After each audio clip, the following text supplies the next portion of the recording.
Penulis blog Wan Muhammad Azri Wanderis atau lebih dikenali sebagai Papa Gomo, hari ini mengaku tidak bersalah di Mahkamah Session atas pertuduhan membuat dan memulakan hantaran komunikasi palsu di Facebook pada Mei lepas.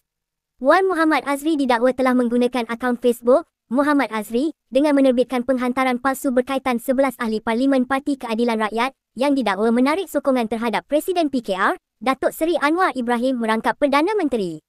Beliau didakwa melakukan perbuatan itu pada jam 7.32 malam 28 Mei lepas, yang kemudian dilihat pada pukul 11.45 malam hari sama di Suruhanjaya Komunikasi dan Multimedia Malaysia, Cyberjaya. Hakim Ahmad Fuad Uthman membenarkan Wan Muhammad Azri diikat jamin RM5,000 dengan seorang penjamin dan menetapkan 7 Januari depan sebagai sebutan untuk serahan dokumen. Sementara itu, Muhammad Rafiq ketika ditemui di luar mahkamah berkata, tarikh perbicaraan kes anak guamnya ditetapkan dari 27 hingga 30 April depan.